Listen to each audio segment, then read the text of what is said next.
서울 강남의 하늘은 마치 거대한 회색 커튼을 들이운 듯 쉴 새 없이 굵은 빗줄기를 쏟아내고 있었다. 아스팔트 위로 떨어지는 빗방울들은 수많은 작은 왕관을 만들었다가 순식간에 사라지기를 반복했고, 도시의 소음은 빗소리에 젖어 한층 무겁게 가라앉았다. 서연우는 발을 동동 구르며 속절없이 지나가는 택시들을 향해 간절한 손짓을 보냈다. 오늘만큼은 정말로 지각해서는 안 되었다. 꿈에 그리던 주얼그룹의 최종 면접이 불과 1시간도 채 남지 않았기 때문이었다. 그녀는 흠뻑 젖은 머리카락을 애써 정리하며 품에 안은 포트폴리오를 다시 한번 고쳐 안았다. 지난 몇 달간의 노력이 고스란히 담겨있는 이 포트폴리오가 젖는 것만은 막아야 했다. 그때 빠르게 달려오던 검은색 세단 한 대가 인도 위로 흙탕물을 튀기며 지나갔고, 연우는 반사적으로 몸을 돌려 포트폴리오를 감쌌다. 덕분에 그녀의 하얀 블라우스 등 부분에는 흙탕물 자국이 선명하게 남았다. 젠장, 그녀는 자신도 모르게 작은 욕설을 내뱉었다. 최악의 상황이었다. 중요한 면접을 앞두고 옷은 엉망이 되었고 택시는 잡힐 기미조차 보이지 않았다. 초조함에 입술을 깨물던 연우는 결국 버스 정류장 쪽으로 뛰기 시작했다. 어떻게든 제 시간에 도착해야 한다는 생각뿐이었다. 그때 급하게 발걸음을 옮기던 그녀는 누군가와 강하게 부딪히고 말았다. 죄송합니다. 연우는 중심을 잃고 비틀거리며 외쳤다. 그녀의 품에서 포트폴리오가 미끄러져 빗물이 고인 바닥으로 떨어질 뻔한 아찔한 순간 부딪힌 남자가 놀라운 순발력으로 포트폴리오를 붙잡아 주었다. 남자의 단단한 손이 아니었다면 그녀의 모든 노력은 한순간에 물거품이 될 뻔했다. 연우는 놀란 가슴을 쓸어내리며 고개를 들어 남자를 보았다. 그는 잘 다려진 최고급 슈트를 입고 있었고 우산 아래 드러난 얼굴은 비에 젖은 도시의 풍경 속에서도 유난히 돋보였다. 날카로운 턱선과 깊은 눈매 흐트러짐 없는 모습은 주변의 혼잡함과 어울리지 않는 고요한 카리스마를 풍기고 있었다. 한지우는 방금 자신이 부딪힌 여자를 말없이 내려다보았다. 흠뻑 젖은 채 당황한 기색이 역력했지만 그녀의 눈빛만은 놀라울 정도로 단단하고 절실해 보였다. 그는 여자의 손에 포트폴리오를 건네주며 말했다. 괜찮습니까? 그의 목소리는 빗소리를 뚫고 명확하게 들려오는 낮고 안정적인 톤이었다. 연우는 얼른 포트폴리오를 받아들고 고개를 숙였다. 네, 괜찮습니다. 제가 앞을 제대로 보지 못했습니다. 정말 죄송합니다. 그녀는 재차 사과하며 젖은 포트폴리오 표지를 다급하게 옷소매로 닦아냈다. 자신보다 포트폴리오를 먼저 챙기는 그 모습이 지훈의 뇌리에 강하게 박혔다. 급한 일이 있으신 것 같은데 조심해서 가십시오. 지훈은 짧게 말하고는 자신의 길을 가려 했다. 하지만 흙탕물로 얼룩진 그녀의 등과 초조함이 역력한 얼굴이 어쩐지 마음에 걸렸다. 그는 잠시 망설이다가 자신의 비서를 불렀다. 연우는 그저 고개를 숙여 감사 인사를 전하고는 다시 빗속으로 뛰어들었다. 그녀에게는 지금 이 낯선 남자의 친절을 음미할 시간조차 없었다. 주얼그룹의 로비는 화려하고 웅장했다. 높은 천장과 반짝이는 대리석 바닥은 마치 다른 세상에 온 듯한 위압감을 주었다. 연우는 화장실로 달려가 젖은 머리와 옷을 최대한 단정하게 정리했다. 흙탕물 자국은 재킷으로 간신히 가릴 수 있었다. 그녀는 심호흡을 하며 면접 대기실로 향했다. 그곳에는 이미 그녀처럼 긴장한 표정의 지원자들이 여러 명 앉아 있었다. 모두가 최고의 스펙과 경력을 자랑하는 인재들일 터였다. 마침내 그녀의 이름이 불렸다. 서연우 씨, 들어오십시오. 연우는 다시 한번 숨을 고르고 면접실 문을 열었다. 길게 놓인 테이블의 맞은편에는 5명의 면접관이 앉아 있었다. 그들의 날카로운 시선이 일제히 그녀에게로 향했다. 그리고 연우는 테이블 중앙에 앉아있는 한 남자와 눈이 마주친 순간 숨을 멈췄다. 아까 길에서 부딪혔던 바로 그 남자였다. 한지우는 아무런 내색도 하지 않은 채 다른 면접관들과 마찬가지로 무표정한 얼굴로 그녀를 바라보고 있었다. 연우는 순간 머릿속이 하얘지는 것을 느꼈다. 그가 면접관이라니, 그것도 가장 중요한 위치에 앉아있는 것으로 보아 최고 책임자급 임원이 분명했다. 최악의 첫인상을 남겼다는 생각에 눈앞이 캄캄해졌다. 하지만 이제 와서 물러설 수는 없었다. 안녕하십니까? 이번 디자이너 직무에 지원한 서연우입니다. 그녀는 떨리는 목소리를 가다듬고 최대한 침착하게 자신을 소개했다. 이내 마음을 다잡고 준비해온 포트폴리오를 펼쳐 보이며 자신의 디자인 철학과 비전에 대해 설명하기 시작했다. 디자인에 대한 이야기를 시작하자 신기하게도 떨림이 멎고 자신감이 붙었다. 이것은 그녀가 가장 잘하고 가장 사랑하는 일이었기 때문이었다. 연우는 자신의 디자인이 단순한 옷이 아니라 입는 사람의 이야기를 담고 그들의 삶에 영감을 주는 매개체라고 설명했다. 그녀의 목소리에는 진심 어린 열정이 담겨 있었고 면접관들은 점차 그녀의 발표에 빠져들었다. 지우는 팔짱을 낀 채 흥미로운 눈빛으로 그녀를 지켜보았다. 빗속에서 절박하게 포트폴리오를 지켜내던 모습과 지금 당당하게 자신의 꿈을 이야기하는 모습이 겹쳐 보였다. 발표가 끝나자 한 면접관이 날카로운 질문을 던졌다. 서연우 씨의 디자인은 예술성은 뛰어나지만 대중성과 상업성이 부족하다는 지적이 있을 수 있습니다. 이 점에 대해 어떻게 생각하십니까? 연우는 잠시의 망설임도 없이 대답했다. 저는 진정한 대중성이란 단순히 트렌드를 좇는 것이 아니라 시대를 초월하는 가치를 담아내는 것이라고 생각합니다. 저의 디자인은 사람들의 마음에 깊은 울림을 주어 결국에는 그것이 가장 강력한 상업성으로 이어진다고 믿습니다. 그녀의 당찬 대답에 면접실 안에는 잠시 정적이 흘렀다. 그때까지 침묵을 지키던 한지훈이 처음으로 입을 열었다.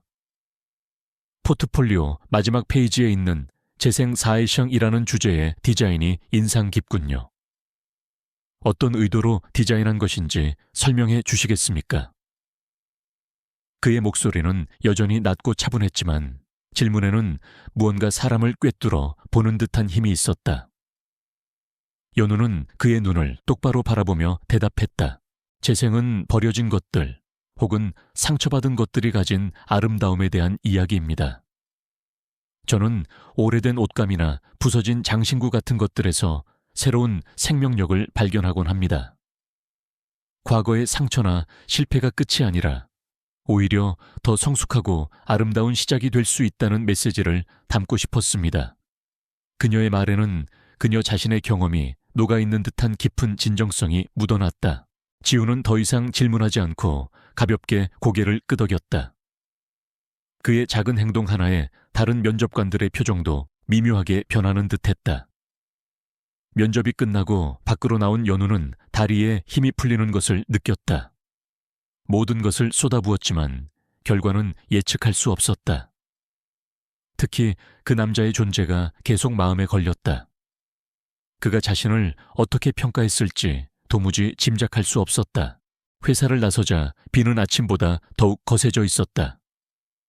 우산 하나 없는 연우는 처마 밑에서 망연자실하게 빗줄기를 바라보았다.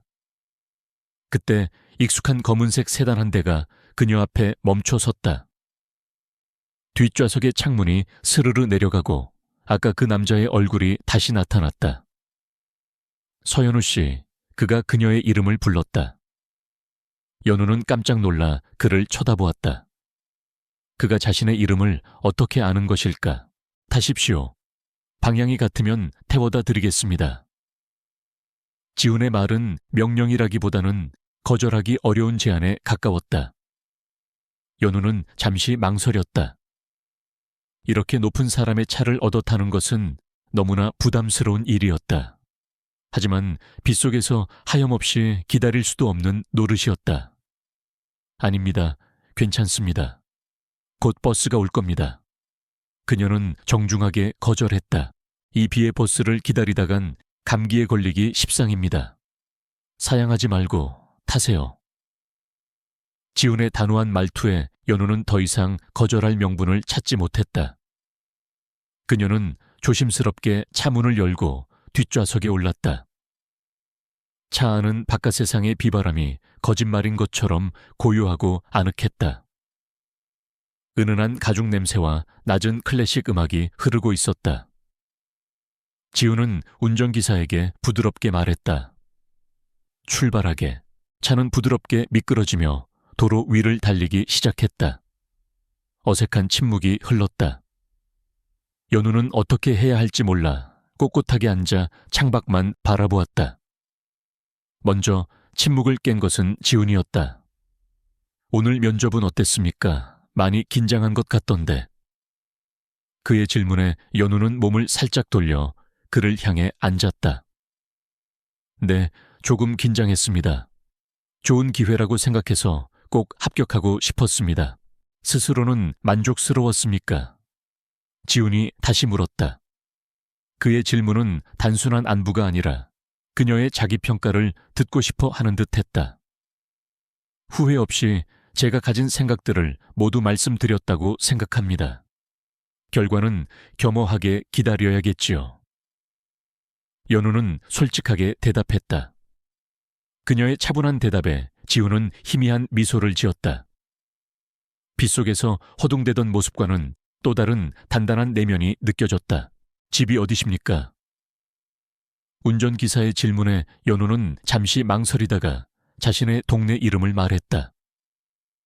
그녀가 사는 곳은 서울의 화려한 중심가와는 거리가 먼 서민들이 사는 평범한 동네였다. 최고급 세단이 어울리지 않는 곳이었다.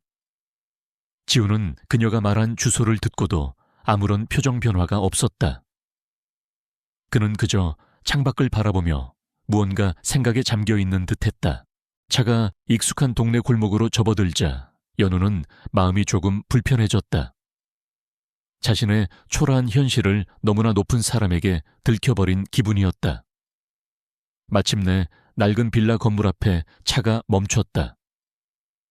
신기하게도 차가 멈추자마자 거세던 빗줄기가 조금씩 잦아들기 시작했다. 여기서 내려주시면 됩니다. 오늘 정말 감사했습니다.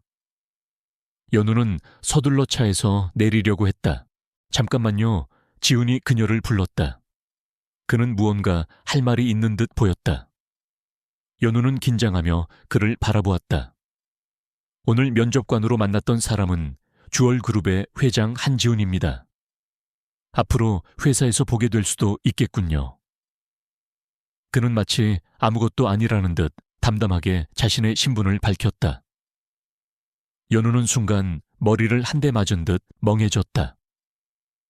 회장이라니 면접에 회장이 직접 들어온 것도 놀라운데 자신이 그 회장과 부딪히고 차까지 얻어 탄 것이었다.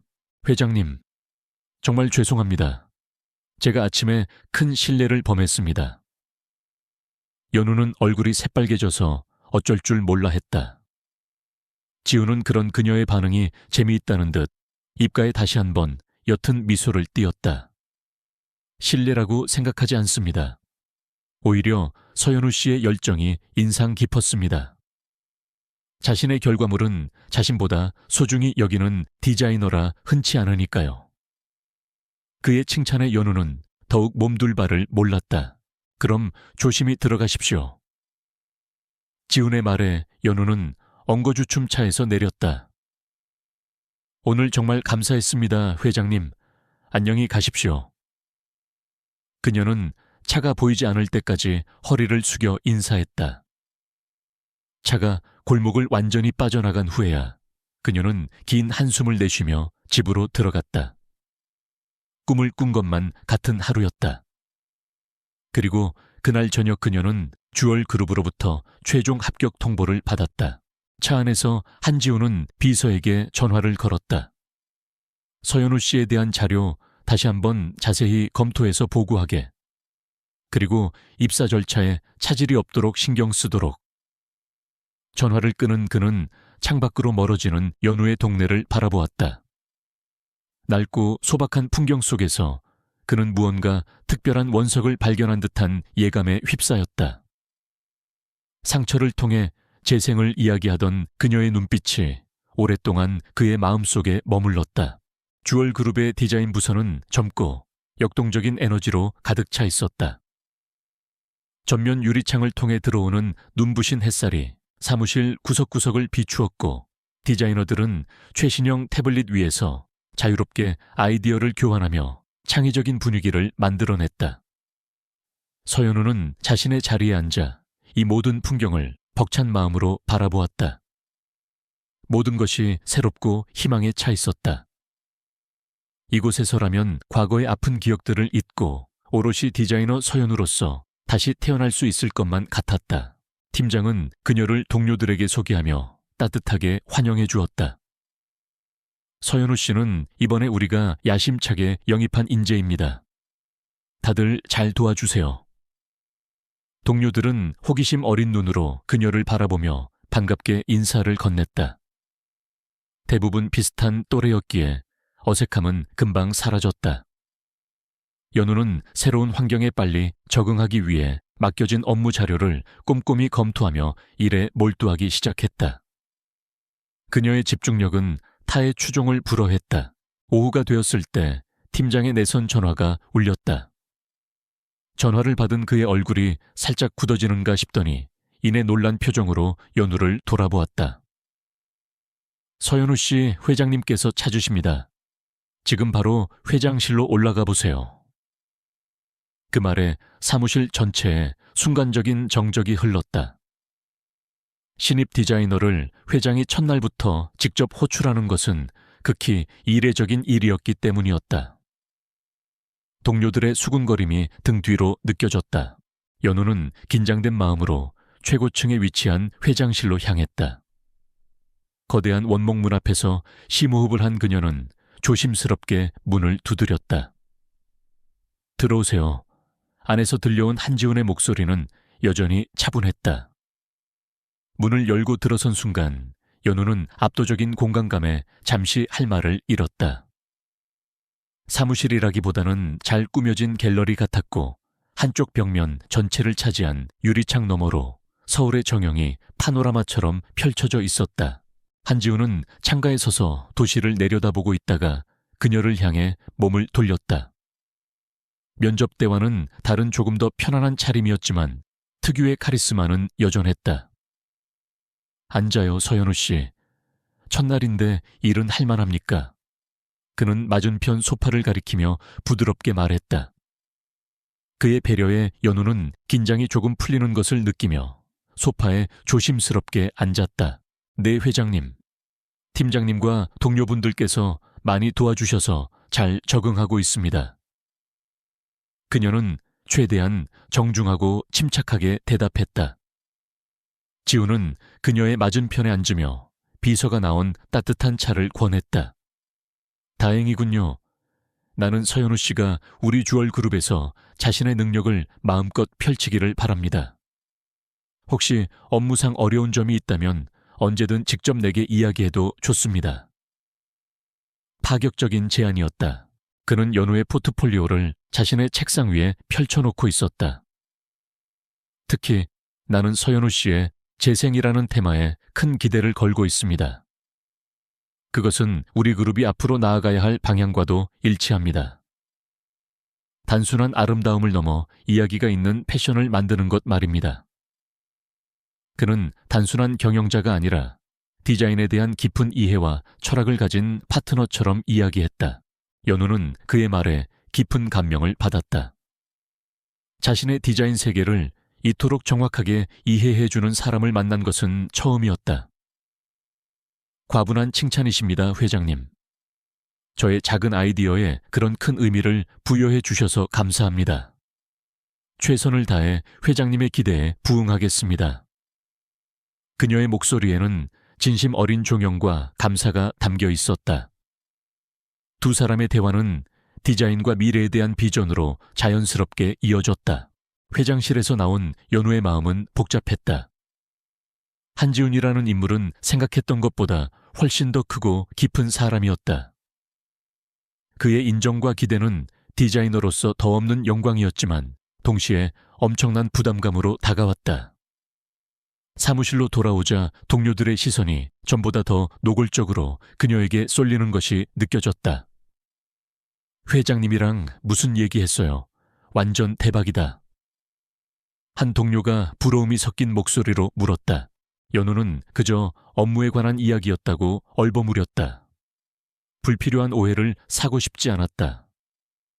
하지만 그녀를 향한 특별한 관심이 앞으로의 회사 생활을 순탄치만은 않게 만들 것이라는 예감이 들었다. 그녀는 애써 그런 생각들을 지우고 다시 모니터에 집중했다. 어떻게든 실력으로 증명해 보이는 수밖에 없었다. 과거의 그림자에서 벗어나기 위해 선택한 이곳에서 또 다른 종류의 무게를 견뎌내야 했다. 퇴근 시간이 가까워졌을 때 그녀의 스마트폰이 조용히 진동했다. 화면에 뜬 이름은 그녀의 심장을 철렁 내려앉게 만들었다. 강서현. 10년 동안 자신의 유일한 편이 되어주었던, 그러나 동시에 가장 아픈 과거를 상기시키는 이름. 그녀는 잠시 망설이다가 조용한 비상계단으로 나가 전화를 받았다. 여보세요, 서현아. 오랜만에 불러보는 이름이 어색하게 입안을 맴돌았다. 언니, 드디어 전화 받았네. 잘 지냈어. 주얼그룹 합격했다는 소식 들었어. 정말 축하해. 수화기 너머로 들려오는 서현의 목소리는 예전처럼 밝고 쾌활했다.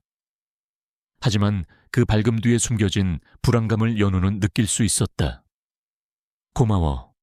너도 잘 지내지? 형식적인 안부를 주고받는 사이 잠시 침묵이 흘렀다. 서현은 무언가 어려운 말을 꺼내려는 듯 머뭇거렸다. 언니 사실은 오빠 때문에 전화했어. 결국 서현이 본론을 꺼냈다. 오빠라는 단어에 연우의 심장이 다시 한번 쿵 하고 떨어졌다. 강태준. 그녀가 10년 동안 지독하게 알았던 이름이었다. 태준 씨가 왜 무슨 일 있어? 그녀는 애써 아무렇지 않은 척 물었지만 목소리가 미세하게 떨리는 것을 막을 수는 없었다. 요즘 최유라 그 여자 때문에 오빠가 완전히 이상해졌어. 회사 일도 그렇고 모든 걸 자기 마음대로 휘두르려고 해. 언니가 K그룹에 남겨두고 온 디자인 시안들 있잖아. 그것까지 자기 것인 양 손대고 있는 것 같아. 언니 정말 괜찮겠어. 서연의 목소리에는 진심 어린 걱정이 가득했다. 그녀는 최유라의 교활함과 오빠의 어리석음을 누구보다 잘 알고 있었다. 연우는 눈을 감았다. 잊었다고 생각했다. 이제는 정말로 괜찮다고 새로운 삶을 시작할 수 있다고 믿었다. 하지만 강태준이라는 이름 석자는 여전히 그녀의 가장 약한 부분을 건드리고 있었다. 괜찮아, 서연아. 이미 다 끝난 일이야. 그 디자인들도 이제 내 것이 아니잖아. 걱정해줘서 고마워. 그녀는 억지로 밝은 목소리를 냈지만 심장은 차갑게 식어가고 있었다. 전화를 끊고 나서도 연우는 한참 동안 비상계단에 서 있었다. 차가운 벽에 등을 기댄 채 원치 않는 기억들이 홍수처럼 밀려왔다. 3년 전 겨울 태준의 생일이었다. 그녀는 며칠 밤을 새워 직접 뜬 목도리를 들고 그의 회사 앞에서 하염없이 기다렸다. 살을 애는 듯한 추위 속에서도 그에게 선물을 건넬 수만 있다면 괜찮다고 생각했다. 마침내 퇴근하는 그를 발견하고 달려갔을 때 그의 옆에는 화려하게 차려입은 최유라가 팔짱을 끼고 있었다. 태준 씨, 생일 축하해요. 이거. 연우가 수줍게 선물을 내밀었지만 태준의 반응은 얼음장처럼 차가웠다. 이게 뭐 하는 짓이야. 누가 이런 거 해달라고 했어. 유치하게 굴지 말고 어서 돌아가. 그의 목소리에는 일말의 온기도 없었다. 최유라는 그 모습을 보며 비웃음을 흘렸다. 어머, 연우 씨. 아직도 태준 씨 따라다니는구나. 이제 그만할 때도 되지 않았어. 태준 씨는 이런 싸구려 선물 거들떠보지도 않아. 그 모욕적인 말보다 더 아팠던 것은 그 말을 부정하지 않는 태준의 침묵이었다. 연우의 손에 들려있던 선물 상자가 힘없이 바닥으로 떨어졌다. 그날 그녀의 10년 짝사랑도 함께 산산조각났다. K그룹 회장의 아들. 모두가 부러워하는 완벽한 남자. 하지만 그가 짊어진 무게는 누구도 알지 못했다. 그는 언제나 아버지의 기대에 부응해야 했고 그룹의 후계자로서 한치의 흐트러짐도 보여서는 안 된다고 교육받았다. 그런 그에게 연우의 순수하고 맹목적인 사랑은 때로는 고마웠지만 대부분은 감당하기 힘든 부담이었다. 그는 그녀를 밀어내는 것이 서로를 위한 최선이라고 생각했다. 기억의 파편들이 날카롭게 그녀를 핥히었다. 연우는 비틀거리며 계단을 내려왔다. 화려한 주얼 그룹의 로비도 창밖에 아름다운 서울 야경도 지금 그녀의 눈에는 들어오지 않았다. 그녀는 오직 이 지긋지긋한 과거에서 벗어나고 싶다는 생각뿐이었다. 그때 로비를 나서려던 그녀의 앞에 누군가가 섰다. 고개를 들자 그곳에는 한지훈이 서 있었다. 퇴근하는 길입니까? 서연우 씨 안색이 좋지 않군요. 무슨 일 있습니까? 그는 걱정스러운 눈빛으로 그녀를 바라보고 있었다. 그의 깊은 눈동자와 마주한 순간 연우는 애써 감추고 있던 슬픔이 터져 나올 것만 같았다. 그녀는 황급히 고개를 숙였다. 아닙니다, 회장님. 괜찮습니다. 먼저 퇴근해 보겠습니다. 그녀는 그를 스쳐 지나가려고 했다. 하지만 지우는 그녀의 앞을 막아서며 말했다. 힘든 일이 있다면 혼자 끙끙 앓지 마세요. 이제 서연우 씨는 혼자가 아닙니다. 주얼 그룹이 그리고 내가 당신의 든든한 울타리가 되어줄 테니까. 그의 목소리는 낮았지만 그 안에 담긴 힘과 진심은 연우의 얼어붙었던 마음을 미세하게 흔들었다. 그녀는 놀라서 그를 올려다보았다. 그의 눈빛은 그저 상사로서 부하 직원을 걱정하는 것을 넘어선 인간적인 깊은 연민과 따뜻함을 담고 있었다. 연우는 자기도 모르게 눈시울이 붉어지는 것을 느끼며 다시 고개를 숙였다. 감사합니다, 회장님. 그 한마디를 내뱉는 것이 그녀가 할 수 있는 전부였다. 그녀는 서둘러 인사를 하고 밖으로 나갔다. 어둠이 내린 서울의 거리 위로 새로운 희망과 오래된 상처가 교차하고 있었다. 주얼 그룹의 대강당은 팽팽한 긴장감과 억누른 흥분으로 가득 차 있었다. 전 직원이 모인 가운데 단상 위에 선 한지훈 회장은 특유의 차분하면서도 힘있는 목소리로 중대 발표를 시작했다. 친애하는 주얼그룹 임직원, 여러분, 우리는 올가을 대한민국 패션계의 가장 큰 축제인 대한민국 디자인 대전에 참가하기로 결정했습니다. 그의 선언의 장내에서는 나지막한 탄성이 터져 나왔다. 디자인 대전은 단순한 공모전이 아니었다. 국내 모든 패션 기업들이 자존심을 걸고 격돌하는 전쟁터이자 한 해의 트렌드를 결정짓는 가장 중요한 무대였다. 이번 대전은 우리 주얼그룹이 업계의 리더로서 한 단계 더 도약하는 중요한 전환점이 될 것입니다. 우리는 승리할 것이며 우리의 독창성과 비전을 대한민국 전체에 증명해 보일 것입니다. 지훈의 목소리에는 흔들림 없는 확신이 담겨 있었다. 발표가 끝나고 부서로 돌아온 디자이너들은 저마다 누가 회사를 대표할 것인지를 두고 추측을 쏟아냈다. 당연히 디자인팀의 수석 디자이너나 오랜 경력을 자랑하는 베테랑들의 이름이 오르내렸다.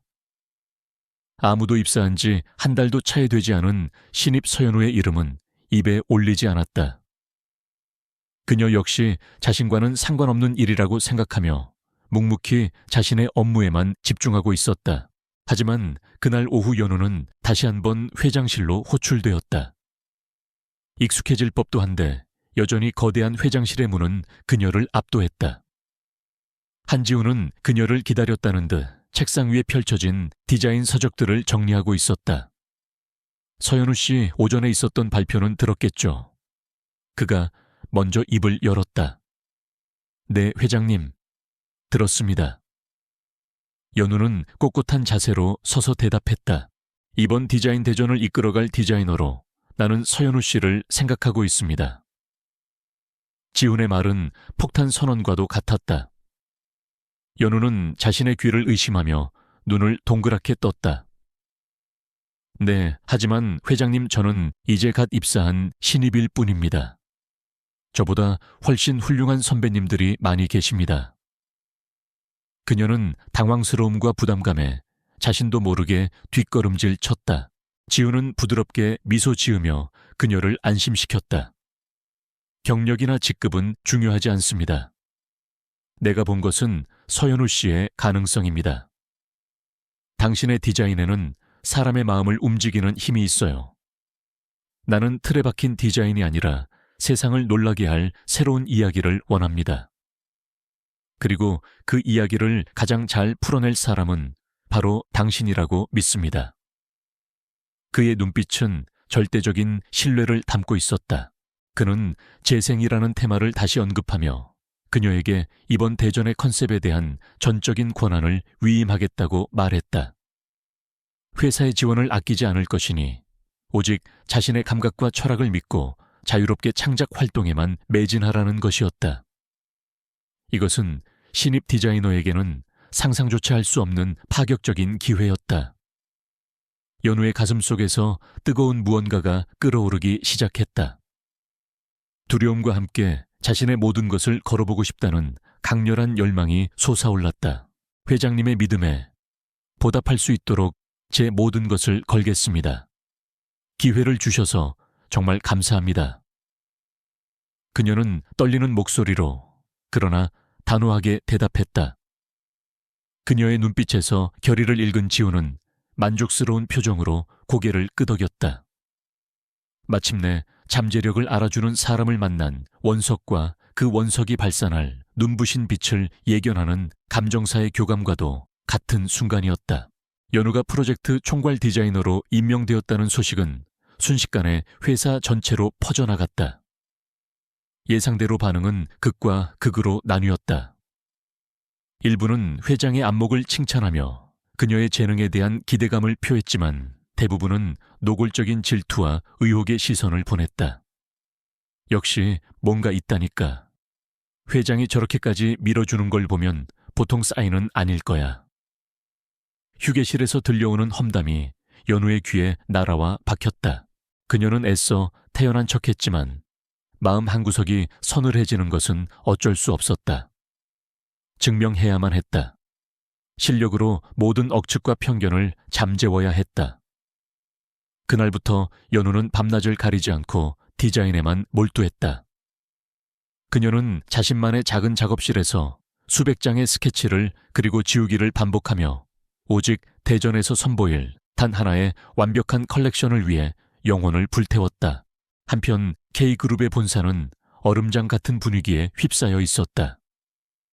긴급 이사회에서 강태준은 아버지인 강 회장으로부터 혹독한 질책을 받고 있었다. 주얼그룹이 디자인 대전에 참가한다는 소식 들었다. 최근 몇 년간 그들에게 계속해서 시장 점유율을 뺏기고 있는데 이번 대전마저 패배한다면 K그룹의 자존심은 땅에 떨어지고 말 거다. 무슨 수를 써서라도 반드시 이겨야 한다. 강 회장의 목소리는 서리발처럼 차가웠다. 태준은 굳은 얼굴로 아무 대답도 하지 못했다. 아버지의 압박과 주얼그룹에 대한 경쟁심, 그리고 최근 불거진 실적 부진 문제까지 모든 것이 그의 어깨를 무겁게 짓누르고 있었다. 이사회가 끝나고 자신의 사무실로 돌아온 그는 신경질적으로 넥타이를 풀어 던졌다. 바로 그때 최유라가 조용히 그의 사무실로 들어와 그의 어깨를 부드럽게 감싸 안았다. 태준 씨, 너무 힘들어하지 마세요. 아버님께서도 태준 씨를 믿으니까 더 엄하게 대하시는 걸 거예요. 그녀의 목소리는 꿀처럼 달콤했다. 그녀는 지친 그를 위로하는 척하며 자연스럽게 디자인 대전 이야기로 화제를 돌렸다. 이번 대전 정말 중요하잖아요. 우리가 주얼그룹을 이길 수 있는 절호의 기회인데 사실 조금 걱정되어. 그녀는 연약한 표정을 지으며 그의 동정심을 자극했다. 태주는 한숨을 쉬며 말했다. 알아. 하지만 주얼 그룹의 기세가 만만치 않아. 뭔가 혁신적인 디자인이 필요해. 그 말에 유라는 기다렸다는 듯이 입을 열었다. 태준 씨, 혹시 서현우 씨가 예전에 회사에 두고 갔던 디자인 스케치들 기억해요. 창고에 보관되어 있을 텐데. 사실 제가 그걸 우연히 봤거든요. 그녀는 마치 엄청난 비밀을 털어놓는 것처럼 조심스럽게 말했다. 그 디자인 컨셉도 정말 좋고 독창적이더라고요. 그냥 창고에서 썩히기에는 너무 아까운 아이디어였어요. 물론 지금은 우리 회사 자산이지만. 유라는 교묘하게 말꼬리를 흐렸다. 태준의 미간이 살짝 찌푸려졌다. 서연우의 디자인.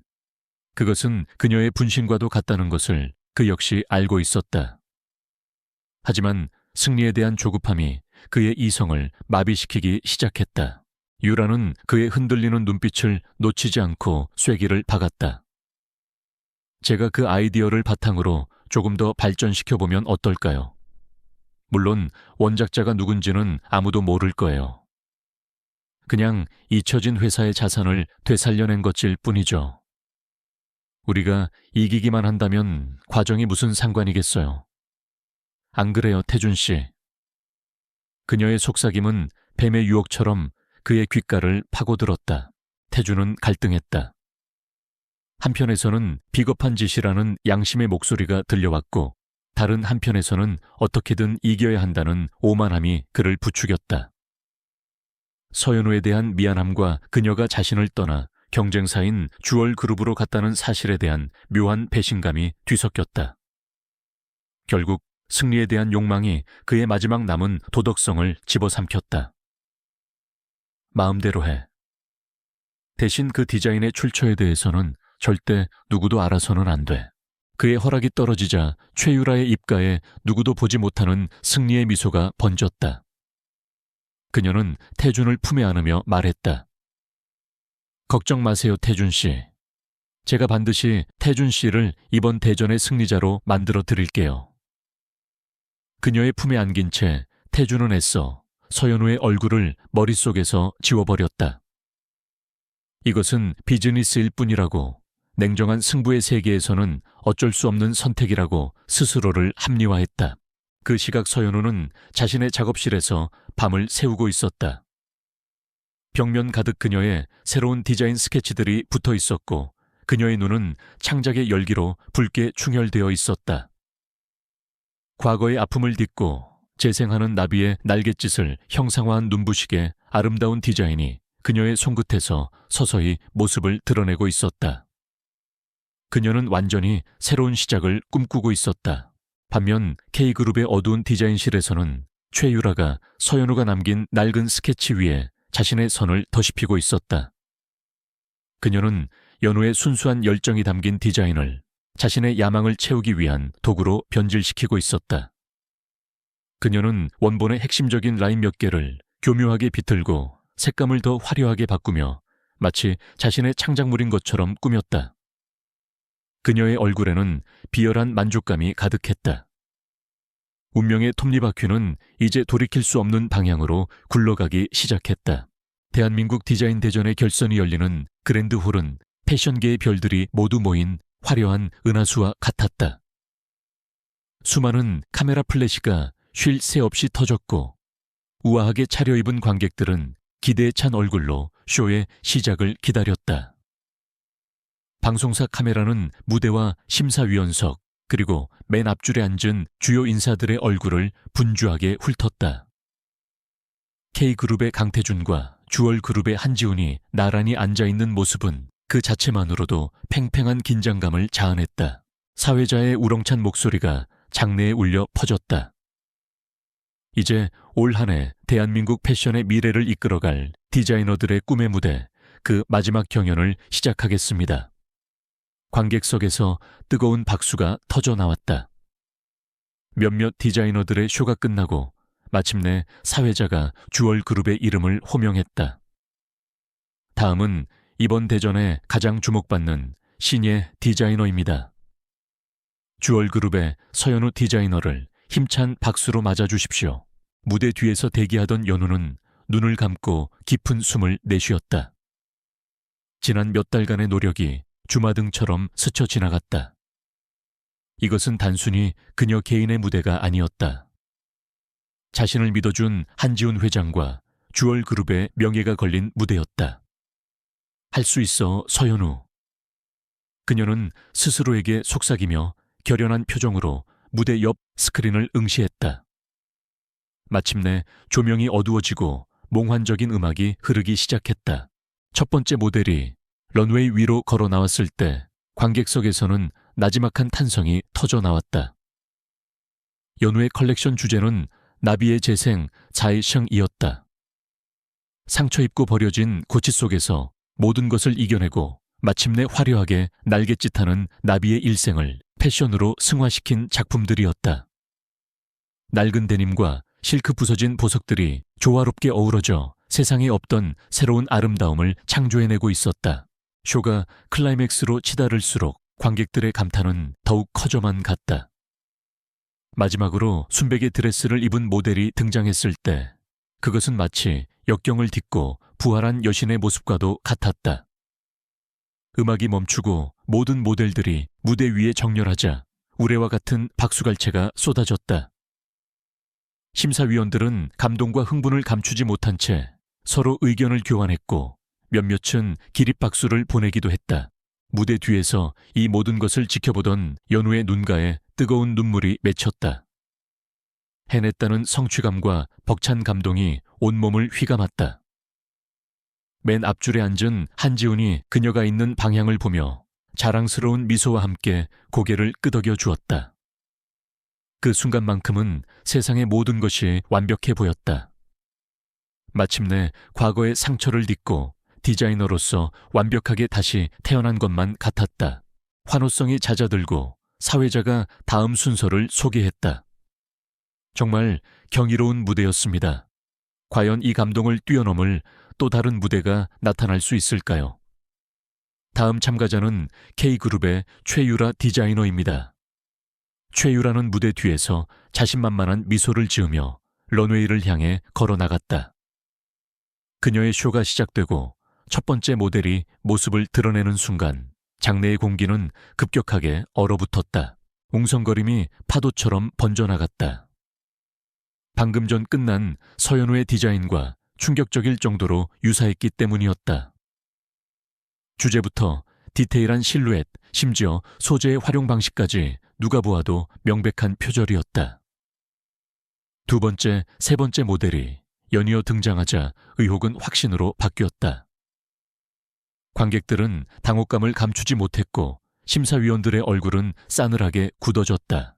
강태준은 굳은 얼굴로 주먹을 꽉 쥔 채 무대를 노려보았다.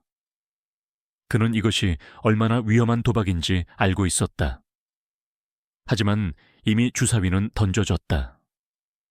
반면 한지훈의 얼굴에서는 미소가 완전히 사라지고 냉정한 분노가 그 자리를 대신했다. 그는 조용히 무대 위에 두 디자인을 번갈아 보며 무언가 생각에 잠긴 듯했다. 그의 눈빛은 그 어느 때보다 날카롭게 빛나고 있었다. 최유라의 쇼가 어색한 분위기 속에서 끝나자마자 심사위원장이 마이크를 잡으려던 순간이었다. 최유라가 먼저 선수를 쳤다. 그녀는 스태프로부터 마이크를 건네받아 무대 중앙으로 걸어 나왔다. 그녀의 눈에는 금방이라도 흘러내릴 듯한 눈물이 그렁그렁 맺혀 있었다. 저는 오늘 이 영광스러운 무대에서 저의 꿈이 무참히 짓밟히는 것을 목격했습니다. 그녀의 떨리는 목소리가 장내에 울려 퍼졌다. 모든 사람들의 시선이 그녀에게로 집중되었다. 저는 몇 년 전부터 이 디자인을 구상해 왔습니다. 저의 땀과 눈물이 담긴 소중한 결과물입니다. 하지만 오늘 누군가가 저의 소중한 꿈을 훔쳐 마치 자신의 것인 양 이 무대에 올렸습니다. 그녀는 비련의 여주인공처럼 눈물을 흘리며 서연우가 있는 무대 뒤편을 손가락으로 가리켰다. 순식간에 모든 카메라가 연우에게로 향했다. 연우는 무슨 일이 일어나고 있는지 이해할 수 없다는 듯 창백하게 굳은 얼굴로 무대 위를 바라보았다. 최유라는 흐느끼며 말을 이었다. 믿으실 수 없겠죠. 그래서 증거를 가져왔습니다. 그녀의 말이 끝나기 무섭게 무대 중앙의 대형 스크린에 여러 장의 디자인 스케치들이 나타났다. 그것은 몇 년 전 연우가 K그룹을 떠나며 미처 챙기지 못했던 자신의 낡은 스케치들이었다. 스크린에는 스케치가 그려진 날짜가 선명하게 확대되어 표시되었다. 서연우가 주얼그룹에 입사하기 훨씬 이전의 날짜였다. 보시는 바와 같이 이 디자인은 몇 년 전부터 K그룹의 자산으로 보관되어 온 저의 오리지널 디자인입니다. 서연우 씨가 어떻게 이 디자인을 손에 넣었는지는 모르겠지만 명백한 표절입니다. 최유라의 외침에 장내는 아수라장이 되었다. 기자들은 연우에게 질문을 퍼붓기 시작했다. 서연우 씨, 정말 표절한 것이 맞습니까? 해명해 주십시오.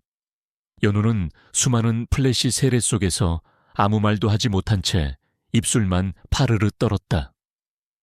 머릿속이 하얘지고 세상의 모든 소리가 멀게만 느껴졌다. 그때 최유라는 쐐기를 받기 위해 강태준을 향해 손을 내밀었다. K그룹의 강태준 이사님께서 이 사실을 증명해 주실 겁니다. 강태준은 자리에서 일어나 천천히 무대 위로 올라갔다. 그는 최유라의 옆에 서서 무대 반대편에 홀로 서 있는 연우를 차갑게 내려다보았다. 그의 눈빛에는 어떠한 감정도 담겨 있지 않았다. 그저 차갑고 냉정한 비즈니스맨의 얼굴이었다. 그 눈빛과 마주한 순간 연우는 심장이 산산조각 나는 듯한 고통을 느꼈다. 세상 모든 사람이 자신을 비난하는 것보다 그의 그 눈빛 하나가 더 아팠다.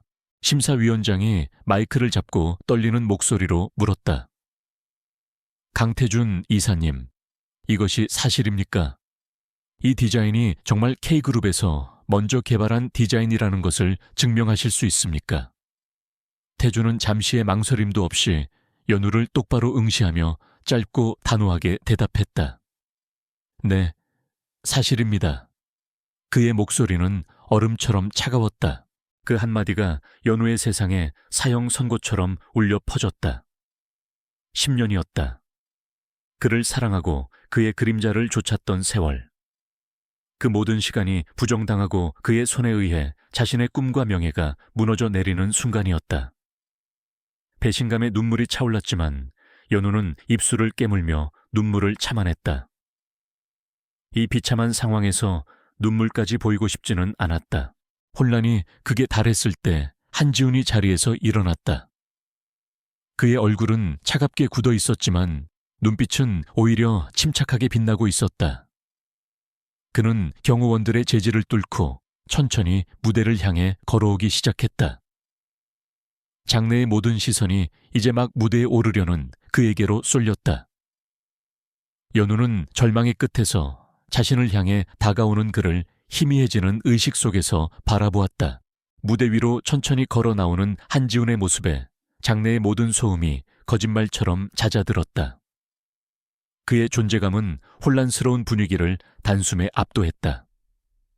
그는 분노하거나 당황하는 기색 없이 오히려 모든 상황을 지배하는 자의 여유를 보이며 무대 중앙으로 향했다. 기자들은 본능적으로 그의 모든 움직임을 카메라에 담기 시작했고 심사위원들조차 그의 다음 행동을 예측할 수 없다는 듯 긴장한 표정으로 그를 지켜보았다. 한지훈은 멍하니 서 있는 서연우의 곁을 지나쳐 겁에 질린 최유라와 굳어버린 강태준을 차가운 시선으로 한 번 훑었다. 그리고는 사회자로부터 자연스럽게 마이크를 건네받았다. 잠시만 주목해 주시겠습니까? 그의 낮고 힘있는 목소리가 스피커를 통해 울려 퍼지자 술렁이던 관객석은 완벽한 침묵에 휩싸였다. 그는 먼저 심사위원석을 향해 정중하게 고개를 숙였다. 먼저 대한민국 최고 권위의 디자인 대전 무대에서 이런 불미스러운 소란이 벌어진 점에 대해 주얼그룹을 대표하여 깊은 유감을 표합니다. 그는 사과로 말을 시작했지만 그 안에는 조금의 위축도 없었다. 표절은 한 디자이너의 영혼을 죽이는 행위이며 절대 용납될 수 없는 범죄입니다. 따라서 오늘 이 자리에서 우리는 반드시 진실을 명백하게 밝혀야만 합니다. 그는 말을 잠시 끊고 무대 뒤편의 기술 스태프를 향해 고개를 돌렸다. 제가 오늘 오전 대회 운영위원회 측에 비공개로 전달한 암호화된 파일이 하나 있습니다. 보안 서약서와 함께 전달했으니 기록이 남아있을 겁니다. 지금 즉시 저 대형 스크린에 그 파일을 열어주시기 바랍니다. 그의 단호한 요구에 운영위원장은 잠시 망설이다가 이내 고개를 끄덕였다. 최유라의 얼굴이 하얗게 질리기 시작했다. 무슨 파일 말이에요. 저건 음모야. 저 사람들이 날 함정에 빠뜨리려고 전부 조작하는 거라고요. 그녀는 히스테릭하게 소리쳤지만 이미 그 누구도 그녀의 말에 귀 기울이지 않았다. 모든 사람들의 시선은 스크린에 고정되어 있었다. 잠시 후 암호가 해제되고 파일이 열리자 새로운 디자인 스케치들이 화면을 가득 채웠다. 장내에서는 다시 한번 거대한 탄성이 터져 나왔다. 화면 속의 디자인은 누가 보아도 방금 전 무대에서 선보인 두 컬렉션과 같은 뿌리에서 나온 것이었다. 하지만 최유라가 증거라고 내밀었던 낡은 스케치와는 비교도 할 수 없을 정도로 정교하고 완성도가 높았다. 디테일한 소재의 질감 표현부터 최종적인 스타일링 구상까지 완벽한 하나의 컬렉션이었다. 가장 결정적인 증거는 스케치 하단에 선명하게 찍혀있는 디지털 타임스탬프와 국제 온라인 저작권 등록 마크였다. 그 날짜는 최유라가 제시한 스케치의 날짜보다 무려 6개월이나 앞서 있었다. 진실이 드러나는 순간이었다. 한지우는 스크린을 가리키며 차분하게 설명을 시작했다. 이것이 서현우 디자이너가 이번 대전을 위해 창조한 작품의 최종 원본입니다. 그는 말을 이었다. 서현우 씨는 자신의 아이디어를 보호하기 위해 몇 달 전부터 국제 저작권 보호 시스템에 자신의 모든 작업 과정을 단계별로 등록해 왔습니다.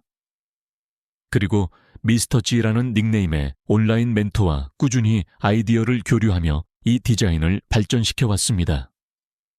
저희 주얼 그룹이 그녀의 천재성을 발견하고 영입을 결정한 것 역시 바로 이 온라인상의 활동 기록을 통해서였습니다. 그의 설명은 한치의 오차도 없이 논리정연했다. 최유라가 제시했던 스케치는 서현우가 초기에 구상했다가 폐기했던 미완성 초안에 불과하다는 사실이 명백해졌다. 최유라는 미완성된 습작을 훔쳐다가 어설프게 흉내낸 것에 지나지 않았던 것이다. 거짓말, 전부 거짓말이야, 조작된 증거라고 최유라는 발악하듯 소리쳤지만 그녀의 외침은 공허한 메아리가 되어 사라질 뿐이었다.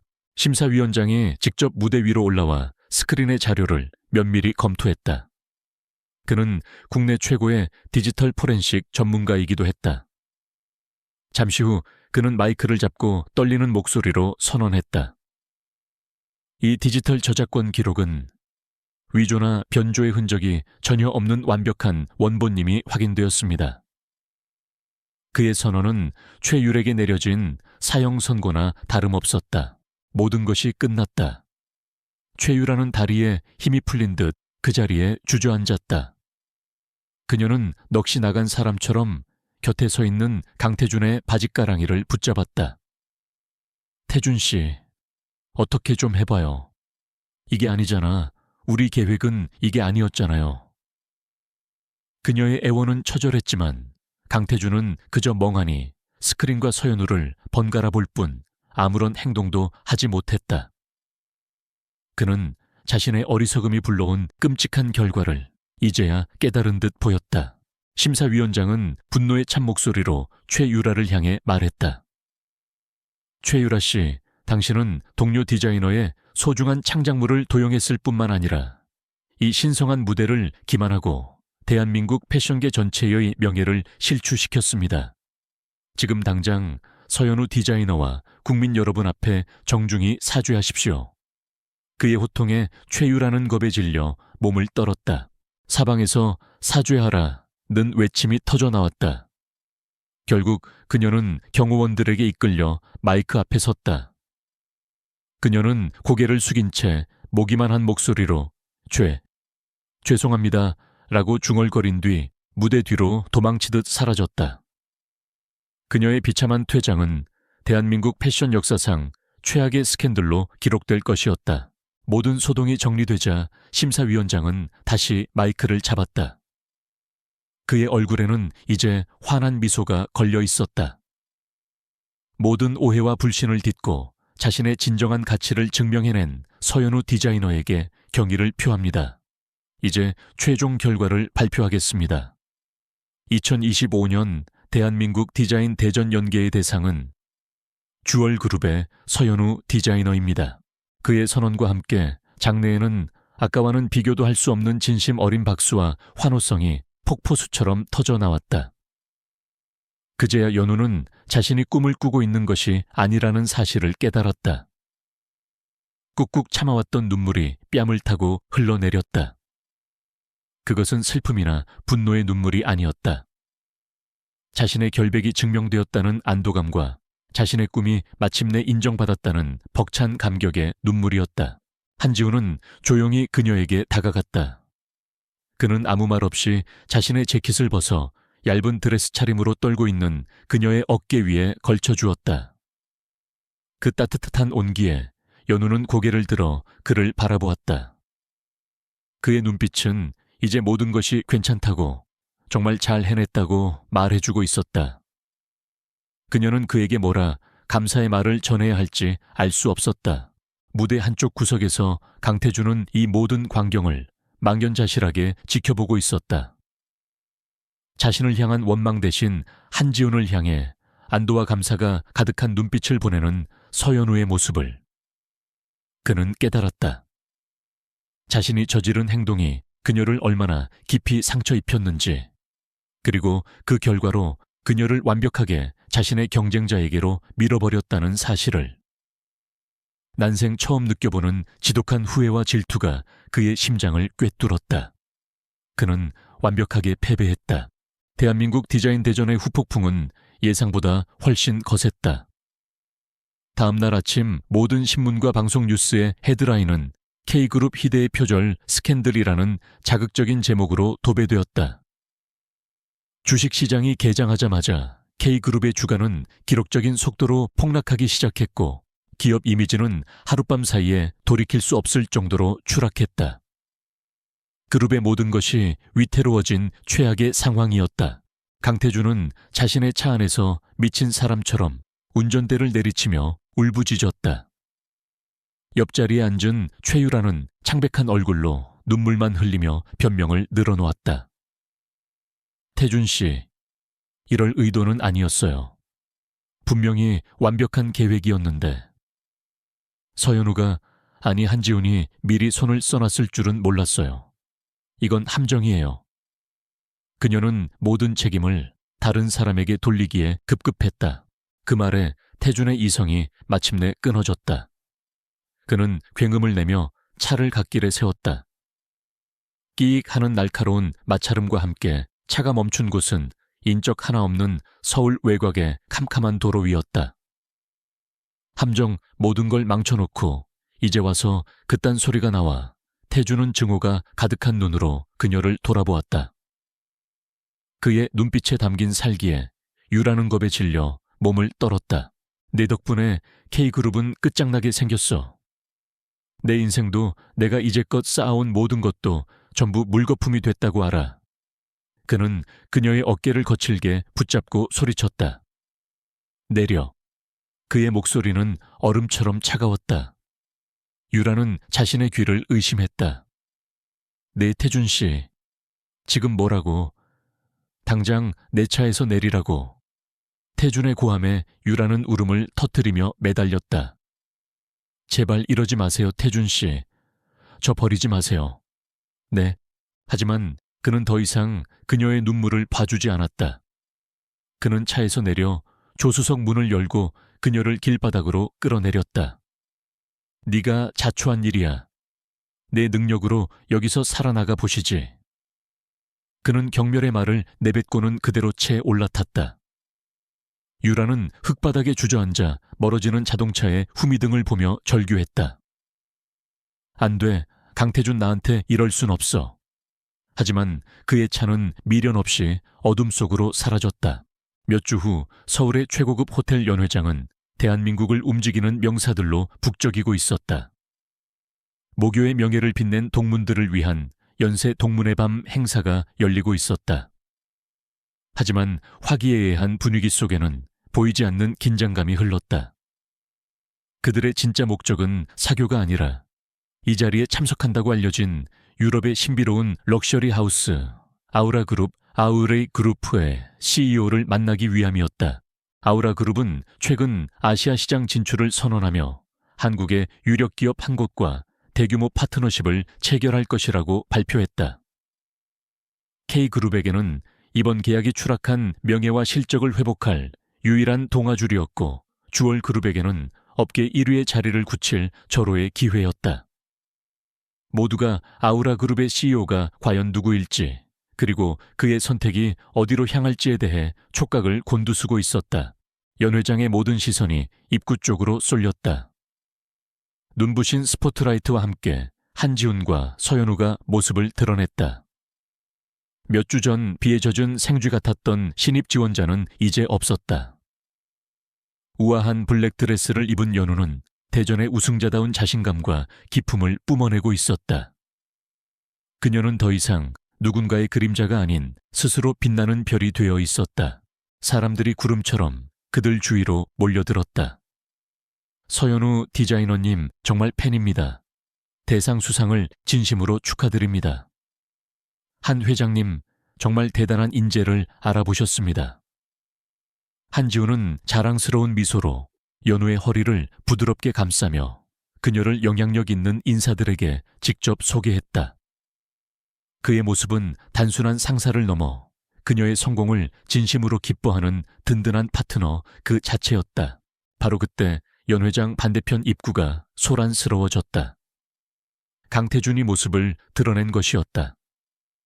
스캔들 이후 처음으로 공식 석상에 나타난 그의 얼굴은 수척했지만 애써 재벌 후계자의 오만한 표정을 유지하려 애쓰고 있었다. 그의 목표 역시 오직 아우라 그룹과의 계약이었다. 그런데 사람들을 더욱 놀라게 한 것은 그의 팔짱을 끼고 있는 여인이 다름 아닌 최유라라는 사실이었다. 그녀는 뻔뻔하게도 강태준의 파트너 자리를 차지하고 있었다. 핏기 없는 얼굴을 두꺼운 화장으로 가렸지만 절박함과 불안감까지는 감추지 못했다. 어떻게 그가 다시 그녀를 받아들였는지는 아무도 몰랐지만 그들의 위태로운 동행은 사람들의 호기심을 자극하기에 충분했다. 그리고 운명의 장난처럼 두 커플은 연회장의 중앙에서 마주치고 말았다.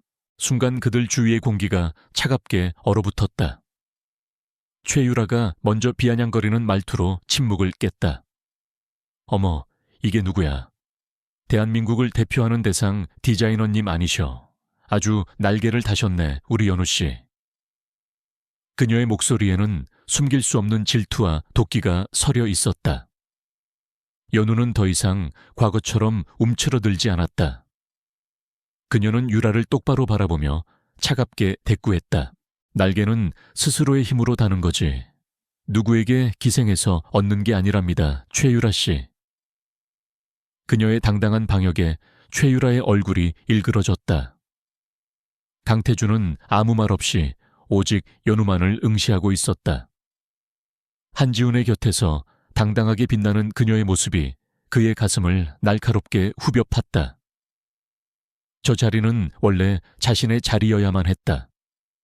후회와 분노가 그의 속에서 들끓었다. 한지훈은 이 불쾌한 대화를 끝내려는 듯 연우의 어깨를 부드럽게 감싸며 한 걸음 앞으로 나섰다. 그는 강태준을 향해 예의 바르지만 서늘한 미소를 지으며 말했다. 강 이사님 오랜만입니다. K그룹이 요즘 여러모로 어렵다는 소식은 들었습니다만 파트너의 품격까지 잃어버린 줄은 미처 몰랐군요. 동문의 밤을 즐기러 온 것이지 막장 드라마를 찍으러 온 것은 아니니 이만 실례하겠습니다. 그의 말은 정중했지만 그 안에는 강태준과 최유라를 향한 날카로운 경멸이 담겨 있었다. 태준은 모욕감에 얼굴이 굳었지만 아무런 반박도 하지 못했다. 그가 한지훈과 연호의 뒷모습을 노려보고 있을 때 마침내 연 회장의 단상 위로 사회자가 올라섰다. 모든 사람들의 이목이 집중되었다. 신사숙녀 여러분 오래 기다리셨습니다. 드디어 오늘 밤의 하이라이트입니다. 전 세계 패션계의 이목을 집중시키고 있는 아우라그룹의 신비로운 CEO께서 바로 이 자리에서 아시아 시장의 미래를 함께할 한국 파트너를 직접 발표하시겠습니다. 지금 바로 아우라그룹의 회장님을 무대 위로 모시겠습니다. 모든 조명이 단상으로 집중되었다. 연 회장 안에 모든 사람들이 숨을 죽였다. 강태준은 마른 침을 삼켰다. K그룹의 운명이 결정되는 순간이었다. 최유라는 마지막 희망이라도 붙잡으려는 듯 그의 팔을 더욱 꽉 붙잡았다. 서연우 역시 긴장된 표정으로 단상을 바라보았다. 그리고 한지훈은 그 모든 긴장감 속에서 유일하게 모든 것을 알고 있다는 듯한 의미심장한 미소를 짓고 있었다.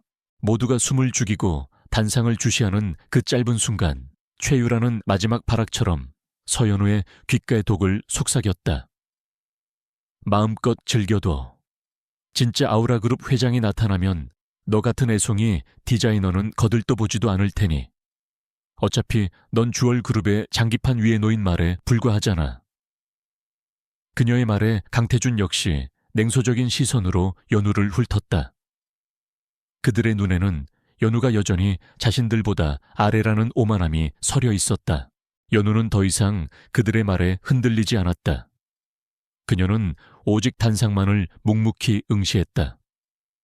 사회자의 소개가 끝나고 모두가 무대 뒤편에서 등장할 새로운 인물을 기다리고 있을 때 누구도 예상치 못한 일이 벌어졌다. 서연우의 곁에 서 있던 한지훈이 너무나도 자연스럽고 당연하다는 듯이 단상을 향해 발걸음을 옮기기 시작한 것이었다. 연 회장은 의아함으로 술렁였다. 주얼그룹의 회장이 왜 저곳으로 나가는 것일까? 강태준과 최유라 역시 어리둥절한 표정으로 그를 바라보았다. 아마도 유력한 파트너 후보로서 소개 연설이라도 하려는 것이라 짐작할 뿐이었다. 하지만 한지훈은 단상 중앙에 선 뒤 잠시 객석을 둘러보며 숨을 골랐다. 그리고는 마이크를 향해 전 세계 패션계가 기다려온 목소리로 입을 열었다. 안녕하십니까. 여러분께서 오랫동안 기다리신 아우라그룹의 회장 한지훈입니다. 그의 한마디에 연 회장은 거대한 폭탄이라도 터진 듯 순간 완벽한 정적에 휩싸였다. 시간마저 멈춘 듯한 그 정적은 이내 믿을 수 없다는 탄성과 엄청난 굉음의 카메라 플래시 세례로 바뀌었다. 주얼그룹의 회장이 바로 그 신비에 쌓여있던 아우라그룹의 CEO였다니.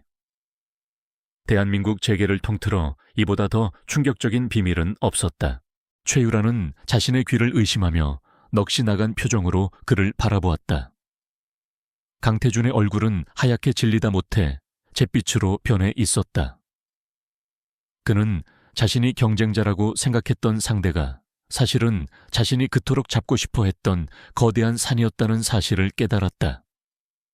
그는 처음부터 상대조차 되지 않았던 것이다. 모든 계획과 희망이 한순간에 물거품처럼 사라지는 절망감이 그의 온몸을 덮쳤다. 하지만 한지훈의 충격적인 선언은 그것이 끝이 아니었다.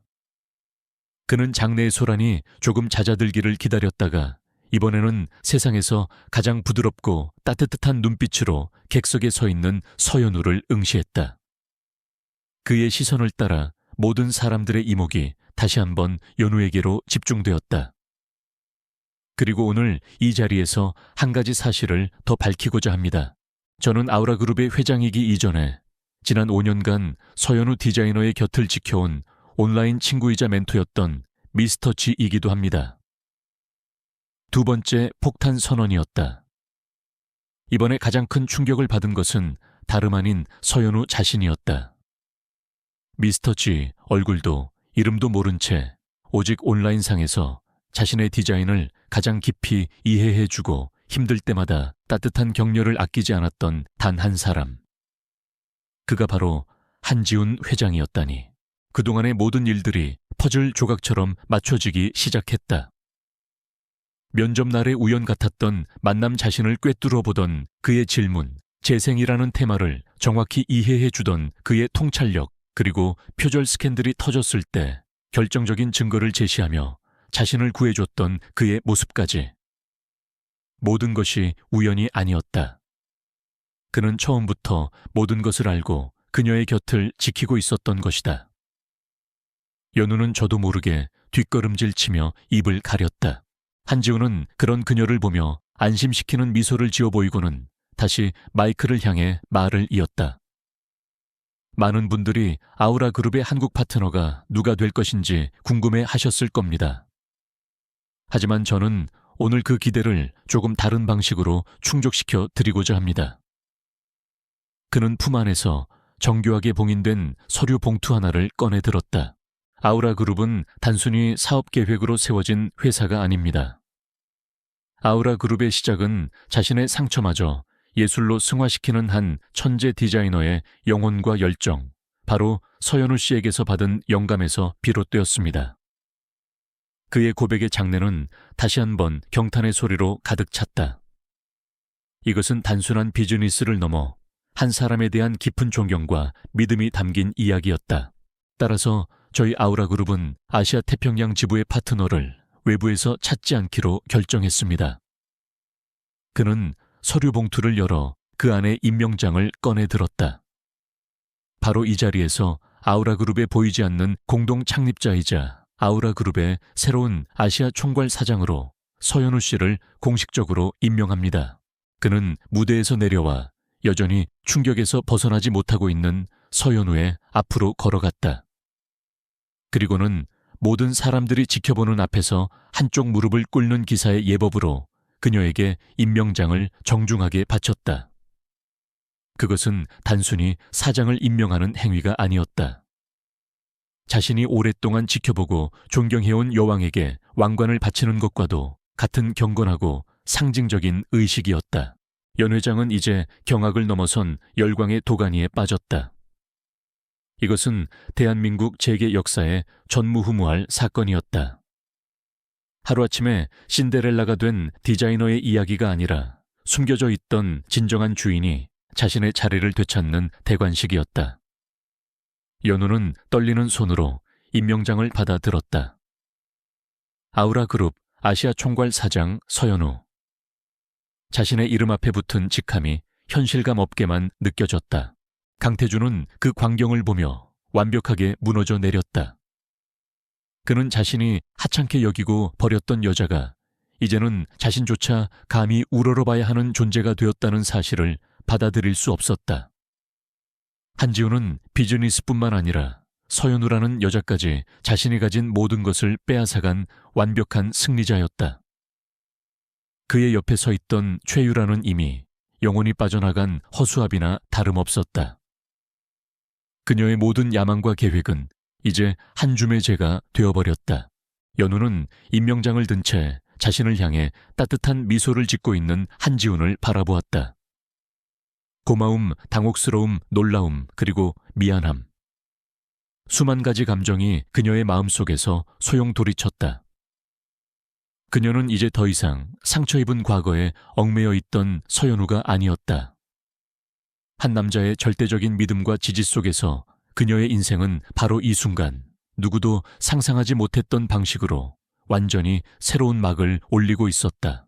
연세동문의 밤 행사가 끝난 후 대한민국 재계는 아우라 그룹과 서연우라는 이름으로 연일 들끓었다. 서연우는 하루아침에 주얼 그룹의 신입 디자이너에서 아시아 패션 시장을 이끌어갈 차세대 경영자로 거듭났다. 한지훈은 그녀를 위해 서울의 심장부인 테헤란로에 위치한 아우라 그룹 아시아 총괄 본사를 VVIP급으로 준비해 주었고 그녀는 눈코 뜰 새 없이 바쁜 나날을 보내기 시작했다.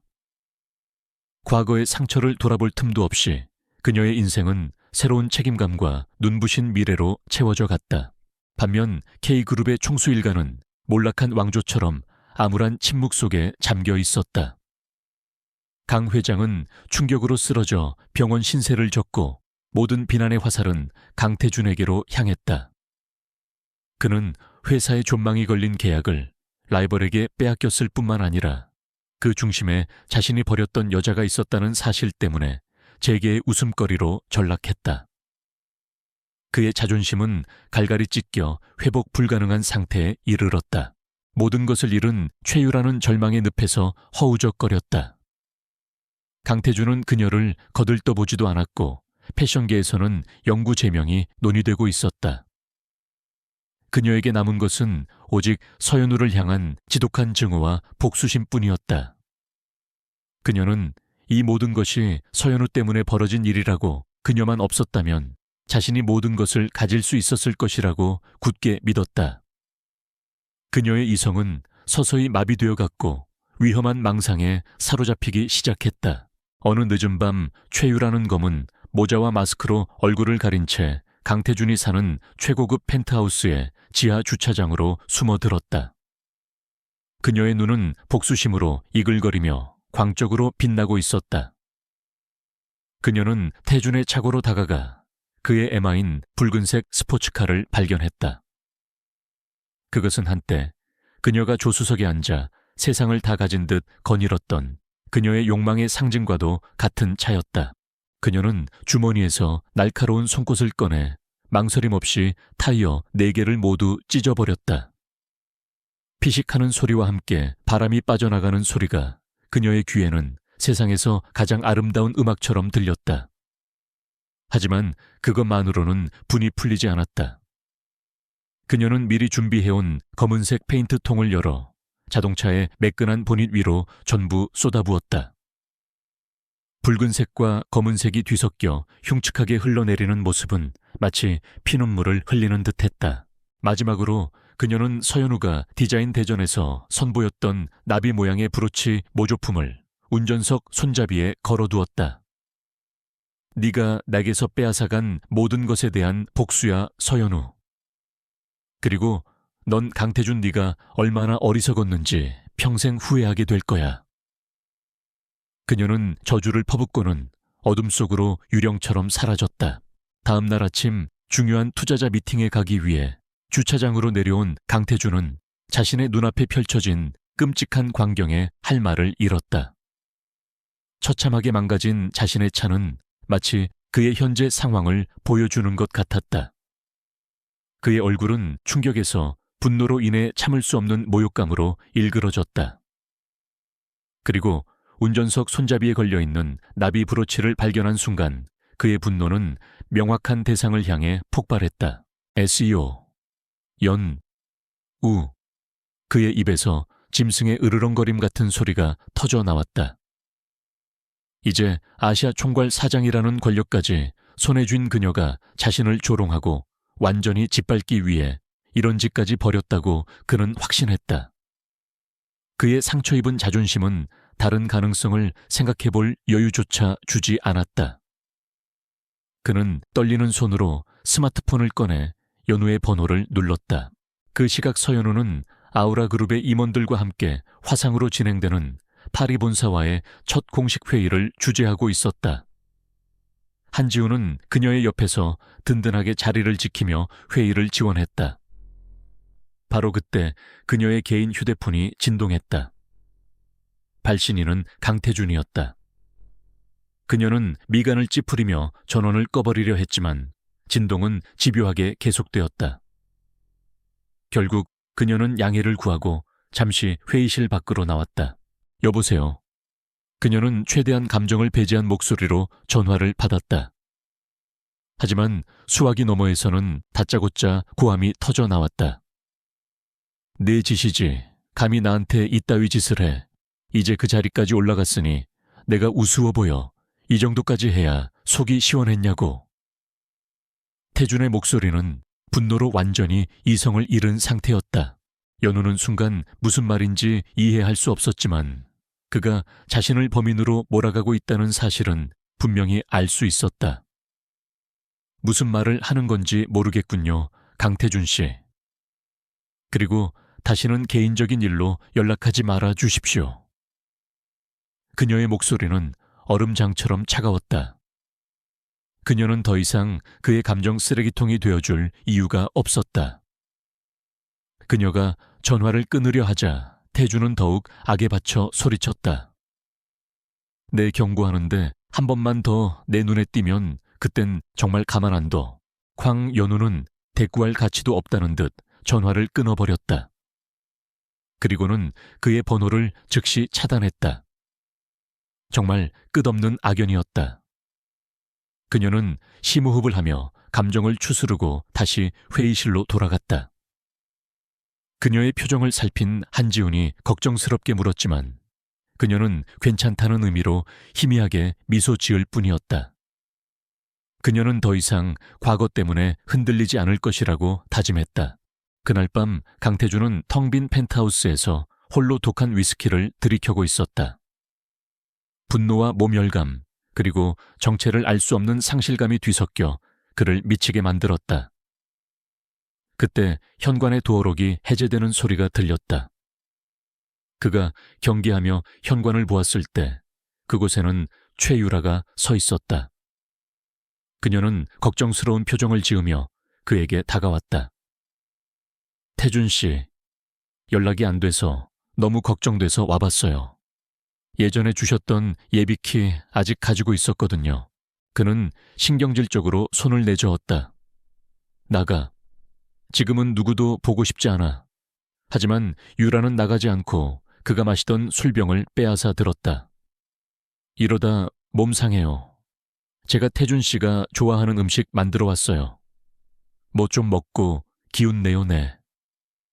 그녀는 능숙하게 그를 위로하며 부엌으로 향했다. 태준은 그녀를 쫓아낼 기력조차 남아있지 않았다. 어쩌면 지금 이 순간 자신의 곁에 있는 사람은 그녀뿐이라는 외로움이 그의 판단력을 흐리게 했는지도 몰랐다. 유라는 정성스럽게 음식을 차리고 자신이 가져온 와인을 꺼내 잔에 따랐다. 그녀는 태준의 잔에 와인을 따르면서 아무도 모르게 손톱 밑에 숨겨두었던 하얀 가루를 와인에 섞어 넣었다.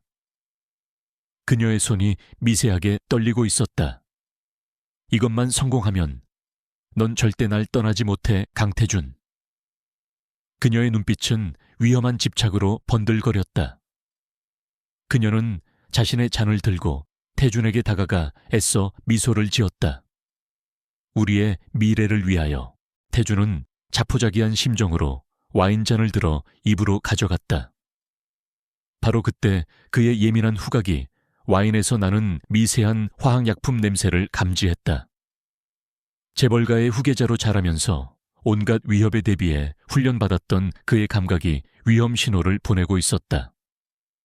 그는 와인을 마시지 않고 잔을 내려놓으며 날카로운 눈으로 유라를 쳐다보았다. 이 와인 뭔가 이상한데. 유라의 얼굴이 순간 굳었다. 아니에요. 최고의 빈티지인데. 왜 그래요, 태준 씨? 그녀는 애써 태연한 척했지만 목소리는 프레다텔스킬이 떨리고 있었다. 태준은 그녀의 흔들리는 눈빛을 놓치지 않았다. 그는 자리에서 일어나 그녀에게 다가가 와인잔을 빼앗아 냄새를 맡았다. 그리고 확신했다. 여기에 뭘 넣었지? 그의 목소리는 분노를 넘어선 섬뜩함마저 담고 있었다. 아니야, 난 아무 짓도 안 했어. 유라가 비명을 지르며 뒷걸음질 쳤다. 그 순간 태준의 머릿속에서 모든 의심들이 하나로 합쳐졌다. 망가진 자동차 귀신같이 나타나 자신을 위로하던 그녀, 그리고 이 수상한 와인까지. 그는 유라의 팔을 거칠게 움켜쥐었다. 내 채 그 짓 한 것도 너지 전부 네가 꾸민 짓이지 말해. 결국 모든 것을 들킨 유라는 울부짖으며 모든 것을 털어놓았다. 그래, 내가 했어. 전부 다 난 태준 씨를 사랑해서 그랬단 말이야. 왜 내 마음을 몰라주는 거야? 그녀의 추악한 집착과 광기가 드러나는 순간이었다. 태준은 경멸과 혐오가 뒤섞인 눈으로 그녀를 바라보았다. 그는 자신이 이런 괴물 같은 여자에게 놀아났다는 사실에 치가 떨렸다. 나가. 당장 내 눈앞에서 사라져. 이 미친 여자야. 그는 그녀를 현관 밖으로 내동댕이 치듯 밀쳐내고 문을 잠가버렸다. 문 밖에서 유라의 울부짖는 소리가 들려왔지만 그는 신경 쓰지 않았다. 그는 엉망이 된 거실 한가운데에 서서 허탈하게 웃었다. 서연우를 의심했던 자신이 한심했다. 그리고 이제야 최유라라는 여자의 본 모습을 알게 된 것에 대한 두려움이 엄습했다. 그는 비틀거리며 소파에 주저앉았다. 그는 모든 것을 잃었다. 사랑도 명예도 그리고 인간에 대한 믿음까지도. 최유라를 내쫓은 후 강태준의 세상은 완전한 혼돈에 빠졌다. 그가 철석같이 믿었던 모든 것이 거짓일 수 있다는 끔찍한 의심이 독처럼 퍼져나갔다. 그는 서연우에게 퍼부었던 자신의 모진 말들과 행동들을 떠올렸다. 만약 모든 것이 최유라의 계략이었다면 자신은 돌이킬 수 없는 죄를 저지른 것이었다. 그는 진실을 확인해야만 했다. 자신의 어리석음을 직접 마주해야만 했다. 그는 곧장 수십 년 된 집색에 전화를 걸어 본가에서 가장 오래 일한 2명의 가정부를 자신의 앞으로 즉시 데려오라고 명령했다. 몇 년 전 최유라가 화병으로 머리를 다쳤던 바로 그날 현장에 있었던 사람들이었다. 당시 그들은 최유라의 편에서 서연우가 그녀를 밀쳤다고 증언했었다. 태주는 이제 그들의 증언이 처음부터 거짓이었을지도 모른다고 의심하기 시작했다. 오랜만에 찾은 본가의 응접실은 무겁고 서늘한 공기로 가득 차 있었다. 잠시 후 50살이 넘어 보이는 2명의 가정부가 사색이 된 얼굴로 들어와 그의 앞에 고개를 조아렸다. 그들의 눈은 공포로 떨리고 있었다. 이사님, 무슨 일로 저희를... 태주는 그들의 변명을 가로막았다. 그의 목소리는 분노가 아닌 애원에 가까웠다. 부탁합니다.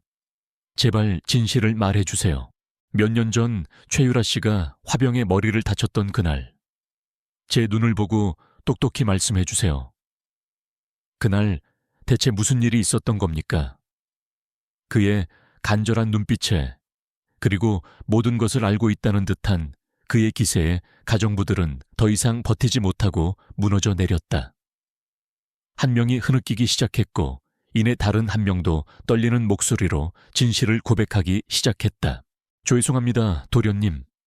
저희가 죽을 죄를 지었습니다. 그들의 증언을 통해 재구성된 그날의 진실은 태준이 상상했던 것보다 훨씬 더 끔찍했다. 최유라는 의도적으로 서연우를 도발했고 그녀에게 모욕적인 말을 퍼부었다.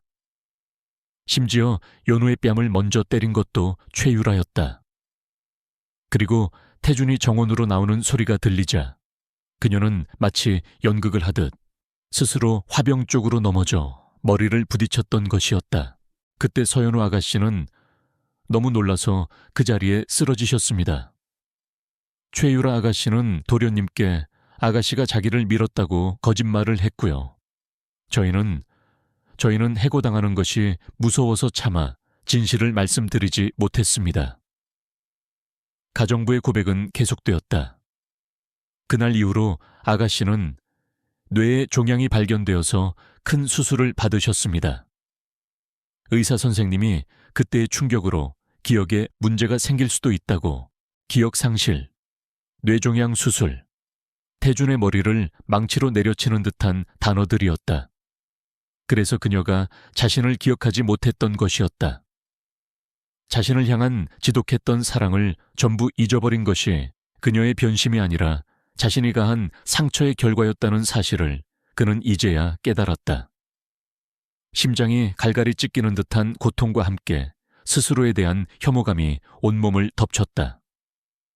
그는 괴로운 신음을 터뜨리며 자신의 머리를 감싸 쥐었다. 그는 가정부들에게 더 이상 아무것도 묻지 않고 비틀거리며 응접실을 나섰다. 그는 차에 올라타 미친 듯이 서울 시내를 향해 달렸다. 찾아야 했다. 서연우를 만나서 무릎 꿇고 빌어야 했다. 용서받지 못할 것을 알지만 그래도 자신의 죄를 직접 고하고 그녀에게 사죄해야만 했다. 그의 눈에서 뜨거운 후회의 눈물이 쉴 새 없이 흘러내렸다. 같은 시각 서연우와 한지우는 성공적으로 마친 저녁 미팅 후 청담동의 한적한 거리를 나란히 걷고 있었다. 밤 공기는 상쾌했고 두 사람의 얼굴에는 미래에 대한 희망과 기대로 가득한 미소가 걸려 있었다. 파리 본사에서도 연우 씨의 기획안을 보고 극찬을 아끼지 않았어요. 역시 내가 사람 하나는 제대로 봤다니까. 지훈이 농담을 건네자 연우는 수줍게 웃으며 대답했다. 전부 회장님께서 믿어주신 덕분입니다. 그들의 대화가 화기애애하게 이어지던 순간이었다. 저쪽 코너에서 갑자기 자동차 한 대가 굉음을 내며 그들을 향해 돌진해왔다. 전조등 불빛이 두 사람의 눈을 멀게 했고 날카로운 엔진 소리는 고막을 찢을 듯했다. 운전석에는 광기에 번들거리는 최유라의 얼굴이 보였다. 그녀는 모든 것을 잃은 자의 마지막 발악으로 자신의 인생을 망친 서연우와 함께 동기어진할 작정이었다. 모든 것이 슬로우 모션처럼 느껴졌다. 피할 시간도 소리 지를 틈도 없었다. 바로 그 찰나의 순간 한지우는 본능적으로 행동했다. 그는 서연우의 이름을 절규처럼 외치며 자신의 온몸을 던져 그녀를 인도 쪽으로 밀쳐냈다. 연우야. 그의 외침과 함께 연우의 몸은 보도블록 위로 나뒹굴었다. 그리고 곧이어 쾅 하는 끔찍한 충돌음이 밤거리를 뒤흔들었다. 한지훈의 몸이 종이장처럼 구겨지는 차체 위로 튕겨나갔다가 아스팔트 바닥으로 무력하게 떨어졌다. 최유라가 몰던 차는 가로수를 들이받고 나서야 멈춰 섰다. 연기는 피어오르고 유리 파편이 사방으로 튀었다. 연우는 까진 무릎의 고통도 잊은 채 비명을 지르며 지훈에게로 기어갔다. 회장님, 정신 좀 차려보세요, 제발. 그의 머리에서 흘러나온 피가 아스팔트를 붉게 물들이고 있었다. 자신을 구하기 위해 그가 대신 피를 흘리고 있었다. 자신 때문에 이 따뜻하고 위대한 남자가 죽어가고 있었다. 그 끔찍한 광경이 그녀의 뇌리에 박히는 순간 연우의 머릿속에서 무언가 툭하고 끊어지는 듯한 극심한 고통이 몰려왔다. 눈앞이 번쩍이며 세상이 빙글빙글 돌기 시작했다. 그리고 닫혀있던 기억의 수문이 마침내 터져나왔다. 잊고 있던 10년의 세월이 고통스러운 파도처럼 그녀의 의식을 덮쳤다. 처음 강태준을 만나 설렜던 17의 봄날, 그에게 주려고 밤새워 선물을 준비하던 수많은 밤들, 그의 차가운 뒷모습에 홀로 눈물 짓던 무수한 날들, 그리고 화원에 쓰러지던 그날의 모욕과 절망까지. 사랑과 상처, 행복과 고통의 기억들이 뒤섞여 그녀를 집어삼켰다. 그녀는 머리를 감싸쥐며 비명을 질렀다. 과거와 현재가 뒤엉켜 그녀의 정신을 갈기갈기 찢어놓는 것 같았다. 그녀는 이제 더 이상 아우라그룹의 총괄사장 서연우만이 아니었다. 10년 동안 한 남자를 지독하게 사랑했던 상처투성이의 서연우로 돌아와 있었다. 바로 그때 멀리서 사이렌 소리가 울려 퍼지기 시작했다. 그리고 그 사이렌 소리와 함께 또 다른 자동차 한 대가 급정거하며 사고 현장에 멈춰 섰다. 차에서 내린 사람은 바로 강태준이었다. 그는 길바닥에 쓰러져 있는 한지훈과 피를 흘리는 그를 끌어안고 오열하며 동시에 고통에 몸부림치는 서연우의 모습을 발견했다. 그는 너무 늦어버렸다. 자신이 저지른 죄의 대가가 가장 끔찍한 방식으로 눈앞에 펼쳐지고 있었다. 대학병원의 응급실 복도는 희미한 소독약 냄새와 억눌린 불안감으로 가득 차 있었다. 서연우는 수술실 램프의 붉은 빛만을 멍하니 응시하며 차가운 의자에 앉아 있었다. 그녀의 머릿속은 방금 되찾은 과거의 기억과 자신 때문에 생사를 넘나드는 한지훈에 대한 걱정으로 뒤엉켜 지옥과도 같았다. 경찰관들이 오가며 사고 경위를 물었지만 그녀는 영혼이 빠져나간 사람처럼 기계적으로 대답할 뿐이었다. 최유라는 현장에서 살인 미수 혐의로 체포되었다는 소식이 들려왔지만 아무런 감흥도 없었다. 바로 그때 복도 저편에서 강태준이 창백한 얼굴로 그녀를 향해 다가왔다. 그는 차마 가까이 다가오지 못하고 몇 걸음 떨어진 곳에서 그녀를 망연자실하게 바라보았다. 그의 눈은 핏발이 서 있었고 세상에서 가장 비참한 죄인처럼 보였다. 연우야. 그는 목이 메는 소리로 힘겹게 그녀의 이름을 불렀다. 미안해. 정말 미안해. 내가 다 잘못했어. 그의 사죄는 찢어지는 듯한 절규에 가까웠다. 그의 목소리에 연우는 천천히 고개를 들었다. 기억을 잃었을 때의 그녀가 아니었다. 10년의 세월 동안 그의 무심함과 냉정함에 가슴이 멍들었던 그의 배신에 영혼까지 파괴되었던 과거의 서연우가 그의 앞에 앉아 있었다. 그녀의 눈빛은 증오나 분노를 넘어 모든 것이 끝나버린 자의 공허함과 차가움만이 남아 있었다. 네가 지금 하는 그 사과. 그녀는 조용히 입을 열었다. 나한테는 아무런 의미도 없어, 강태준. 내 10년의 순정은 네가 최유라의 거짓말을 믿고 내 손을 놓아버렸던 그날 이미 죽었어. 그리고 오늘 내 남은 마지막 미련마저 네가 만들어낸 이 비극 속에서 완전히 재가 되어 사라졌어. 그녀의 목소리는 칼날처럼 차갑고 단호했다. 그녀는 자리에서 일어나 그를 스쳐 지나가며 마지막 말을 남겼다. 그러니 제발 다신 내 눈앞에 나타나지 마. 이건 내 마지막 부탁이야. 몇 시간 같았던 기다림 끝에 수술실에 불이 꺼지고 의사가 나왔다. 다행히 한지우는 생명에는 지장이 없었다. 갈비뼈 몇 개가 부러지고 머리에 심한 충격이 있었지만 재활 치료를 받으면 회복할 수 있을 것이라는 기적 같은 진단이었다. 그제야 연우는 다리에 힘이 풀려 주저앉으며 안도의 눈물을 흘렸다. 그녀는 그가 깨어날 때까지 한순간도 그의 곁을 떠나지 않았다. 시간이 흘렀다. 한지우는 연우의 극진한 간호 속에서 빠르게 건강을 회복했다. 최유라는 과거의 표절건까지 모두 유죄가 인정되어 10년이 넘는 중형을 선고받았다. K그룹은 주가가 폭락하고 대규모 투자자들이 등을 돌리면서 존폐의 위기에 놓였고 강태준은 경영 일선에서 물러나 자숙의 시간을 보내고 있다는 소문만 간간히 들려왔다. 그렇게 폭풍 같았던 시간들이 지나가고 그들에게는 평화가 찾아왔다. 어느 따스한 봄날 재활을 마친 지훈과 연우는 한강공원이 내려다 보이는 그의 펜트하우스 테라스에서 여유로운 오후를 보내고 있었다. 지훈의 임에는 사고의 흔적인 옅은 흉터가 남아 있었지만 그 흉터마저도 그의 얼굴의 훈장처럼 깊이를 더해 주었다. 그는 따뜻한 햇살 아래에서 책을 읽고 있는 연우의 모습을 사랑스럽게 바라보다가 조용히 그녀의 곁으로 다가갔다. 그는 그녀의 손을 부드럽게 잡으며 말했다. 연우야, 지난 5년 동안 나는 미스터 기로스더 너의 디자인을 지켜봤고 주얼그룹의 회장으로서 너의 재능을 지켜봤어. 그리고 지난 몇 달간 한 남자로서 너의 아픔과 용기를 곁에서 지켜봤어.